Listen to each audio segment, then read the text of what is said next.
Herkese merhaba, kanalıma ve videoma hoş geldiniz. Bugün sizlere böyle bir soru cevap videosu hazırlamak istedim. Çünkü önceki videomda burun ameliyatı ile ilgili birkaç bir şey anlatmıştım ve çok olan yine sorular olacaktı ve bunları ben alta yazmıştım. Olursa mutlaka ayrı bir video şeklinde oluşturacağım diye. Ben de onun için bu videoyu çekmek istedim. Çünkü çok soru oldu ve bunlar için de ayrı bir video çekmek zorundaydım. Bu soruları kağıda yazdım unutmamak adına ki ben bunları okuyacağım. Ona göre cevaplayacağım. En çok sorulan soru nerede olduğum, hangi hastanede olduğum. Ben şehir hastanesinde oldum, Elazığ'da oldum bu arada. Yani ben çoğu kişi İstanbul'da olduğumu zannediyor ve Elazığ'da oldum. Şehir hastanesinde oldum ve devlet, yani bu şehir hastanesi devlet, Elazığ Fethiye'deki şehir hastanesi. Olmak isteyenler olursa yani mutlaka olsun çünkü gerçekten memnunum. Bunu zaten ilerleyen şeylerde söyleyeceğim. Hangi doktorda oldum? Yavuz Sultan Selim Yıldırım Hoca'da oldum. Önceden zaten ücreti şöyle bir şeydi. Ben 2 yıldır olmaya çalışıyordum. Covid olduğum için olamadım. O yüzden bu seneye kaldı maalesef. Bir dahaki seneye kaldı.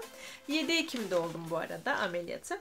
Yavuz Sultan Selim Yıldırım Hoca'da işte bayağı bir sıra olduğu için ancak 7 Ekim'e alınabildim mecburen. Ve 1,5 ay oldu yanlış hatırlamıyorsam. Onu zaten ilerleyen zamanlarda yine söyleyeceğim sizlere. Ödemin oldu mu? Zaten gördüğünüz gibi halen burnum çok şiş çünkü bir ayı yeni geçmek üzere. Bir ayı yeni geçiyor, evet. O yüzden zaten şişlerim hala çok. Zaten elimi bile doğru düzgün süremiyorum. Masaj yaparken beni belki olanlar vardır. Zorlandığımı biliyorsunuzdur. Bu şiş şöyle bir şey, zaten kolay kolay inecek bir şiş değil. Ben bir ay kontrol bitti. Bir ay geçti, kontrole gittim. Doktora hatta burnumun hala şu kesime çok şiş duruyordu. Hatta zaten belki burada belli olmuyordur ama ben aynada sürekli gördüğüm için gerçekten çok sıkıntı yaşadım buradaki şişten dolayı. Zaten önceki burnumu belki görürsünüz, ekleyeceğim zaten de. O videoda o fotoğrafta gerçekten burnumu belki görürsünüz, aşırı kötü. Çok büyük bir iri bir kemiğim var ve kırıktı zaten kemiğim. Bu yüzden çok zorlu bir süreçti benim için ameliyattan sonraki süreç. Çünkü bayağı ağrım oldu. Bir haftadan fazla ağrı çektim. Hatta alçı falan çıktıktan sonra da yine bir hafta ağrı çektim. Şu kemik bölgem ağrıdı. Yani eğer sizin de ağrısı olursa korkmayın. Ben çok korktum çünkü çok kişide böyle bir durum yoktu. Bende vardı. Acaba bir sorun mu oldu gibisinden düşünmedim değil. O yüzden eğer sizde de olursa emin olun ki sonrasında geçiyor. Sonra ağrın oldu mu?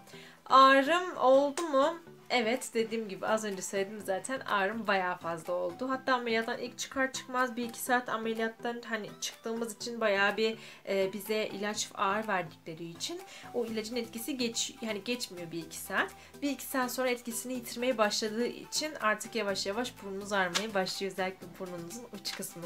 Estetik yaptırdıysanız eğer.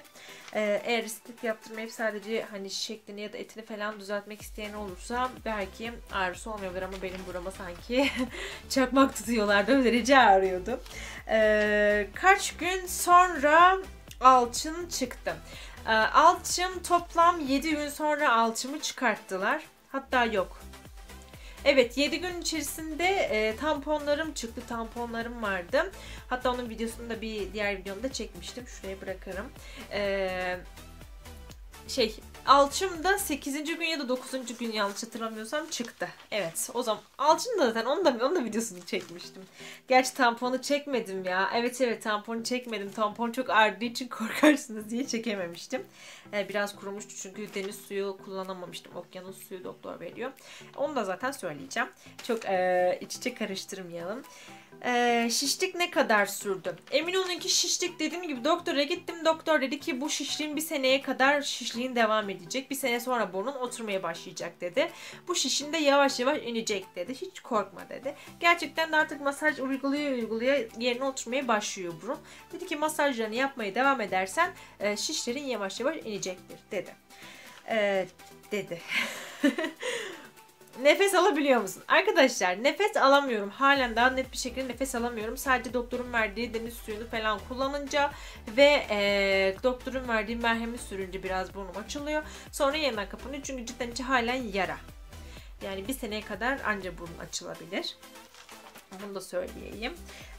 Memnun musun? Gerçekten burnumdan memnunum. Önceki videoda, önceki fotoğrafımda zaten buraya eklersem önceki burnumun halini görürsünüz. Gerçekten aşırı kötü ve kırıktı benim. Bayağı %100 kırıktı yani. Şuradan çıkıntı falan vardı. O yüzden çok memnunum. Doktorumdan da çok memnunum. Çok teşekkür ederim bu arada. Narkozdan etkilendim mi? Evet, narkozdan etkilendim. Hatta yani çok aşırı bir saçmalamam olmadı. Sadece bir iki kere bir şeyler saçmalamışım, o kadar. Onun dışında mide ağrım oldu. Mide bulantılarım olmaya başladı. 1 saat ya da 2 saat hiçbir şey içemedim. Ayağa bile kalkmak maalesef imkansız, izin vermiyorlar. O yüzden sadece 1-2 saat sonra söyleyeyim, granüllü kahve için. Granüllü mü? Granülsüz mü diyorlar ona? Şu an onu unuttum da. Sade yani. Ne sütle ne başka bir şeyle. Sadece şekersiz. Onu suyun içine katıp içiyorsunuz, kaynatıp. Hemen midenizin bulantısını alıyor ama 2 saat boyunca dayanmak zorundasınız. Narkozu o şekilde attım. Doktorum çok ilgili. Doktor ilgili mi diye mesaj, yorum atılmış. Biraz heyecanlıyım arkadaşlar.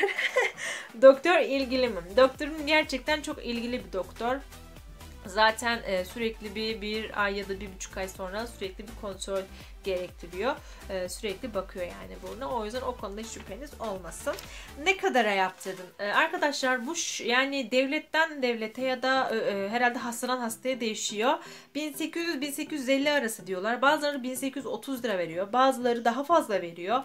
İşte o sizin şansınıza bağlı bir durum. Karışık olabiliyor. Ben 1800-1850 arası bir şey vermiştim.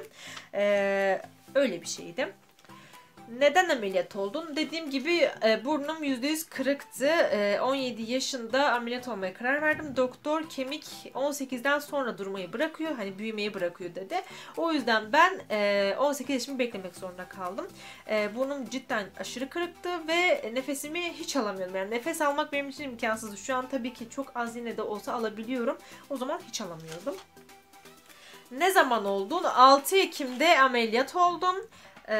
İşte dediğim gibi bir hafta sonrası tampon çıktı. 7-8-9 gün sonra da işte çıktı. Alçım çıktı. Şöyle göstereyim burnumu. Yandan merak etmek isteyenler belki vardır. Şu an gördüğünüz gibi şu şişik olan yer halen ödemden kaynaklı. Bunlar da yavaş yavaş inecek. Bu soruları çektim. Yani sizin için çektim. Yine eğer ki çok merak ettiğiniz veya eksik olan bir soruyu cevaplamadıysam mutlaka yorumlara bırakın ki ben yine sizin için ayrı bir video oluşturayım. Kanalıma abone olup beni desteklemeyi unutmayın lütfen. Teşekkür ederim. Hoşçakalın.